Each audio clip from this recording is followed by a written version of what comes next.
3, 4. Do, do, do, do, do, do, do, do, pow, pow, pow. All right, greetings from the wasteland in the shade of the survival pod. This is Freedom Phil, and what's the topic? I think we're kind of getting back as a society to more of a normal outlook on life. I've watched one wave of this sort of social movement happen, followed up by another wave and whatnot. And I could tell you, actually, I didn't really pay attention to what was going on in media when I lived in the woods for 4 years because I just didn't have a TV.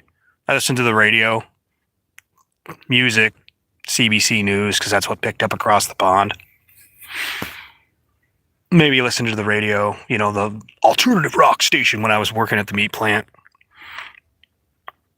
The world was kind of simpler when we were younger because we weren't paying attention or we just had too much to do to give a shit.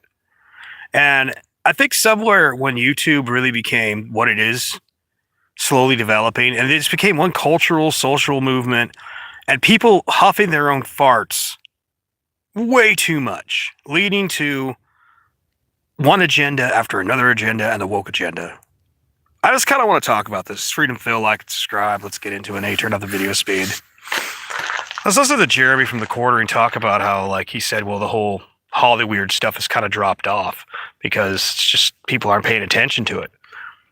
Like I've said before, nothing dies quicker than a sound, and social movements don't live much longer. Now, give woke credit. It was around for a while. I'd say since, 2010. I mean, it was around even before that, but it started increasing. You just started seeing more, little noticeable things. But by 2015, yeah, it was clearly a thing. And then there was the I'd say 2015 to hell, just practically the other day, was the reign of the woke. And people got sick of it. It started out very casually with the whole thing with, the Gamergate, and then it turned into, this whole Star Wars thing, and then taking over games and all this crap. The shitification. And you start to look at it now, and you're like, yeah, it's just different waves of insanity. But this isn't new. If you go back, you had, say, the men's rights movement way back in the day, PUAs, then you had the MGTOW, those groups. I mean, there's probably a bunch of different cartoon, furry stuff that happened around the same time. Shit, My Little Pony was a thing, thus developing the bronies. I mean, I'm just saying. And you go back and you look at it. You look at all the crazy stuff that was happening on college campuses. And that was a thing for a while. But before the whole, what do they call it? SJW nonsense. And what do they used to call them? The edgelords, the shitlords. There was the whole atheist thing. There was that time where there were people who were talking, you had the extreme feminist craziness and all that, and then you had the people that were like, this is ridiculous. But that was what happened after the whole atheism thing basically died. And people were pivoting from one thing to another. Now, when I get to thinking about it, really, one wave of angry reactionary content after another. Maybe part of the reason we had so much of that is that we became so used to, say, the Bush wars for a long time that we forgot there was a war. The economy went up and it went down, it crashed horribly, and then it slowly grew back up. And it's been kind of a back and forth thing for a while that we have seen just so much shit. And I would argue we've hit the end of the era of just watch, people turn on the TV. Now everybody's choosing what they want to watch.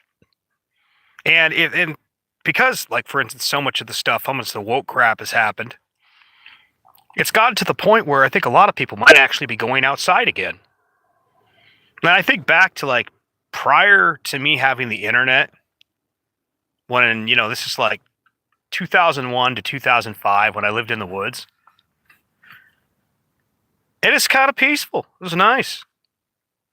And then you look around today, And after all the different stupid agendas, all the clownish behavior, like people, like you look at what we call a protest these days, and it's laughable. It's fucking laughable.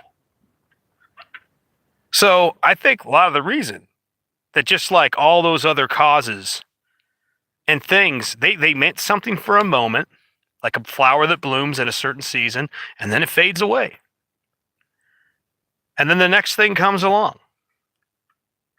I think for a time, it's not that they're gone. I think the whole woke agenda thing is just people look at it as like, things are changing when the comedians finally start talking common sense. You don't have to be talking right wing, but they start putting a little reasonable pushback. Just like when the extreme right, way back in the day, the religious right, was over the top, people were clowning on them. Things are changing, the waves are changing, the tidal change is happening when the comedian starts having new comedy. But yeah, these people, entire channels, entire entertainment forms based on just how ridiculous something is. I think what would be great for the world, honestly, even though I love the internet, if everybody would just go outside for a fucking change. Just go outside. And the more people that are starting to tune out of the general things, like they got a few things they watch, but they got a life outside of the internet, the better off we are.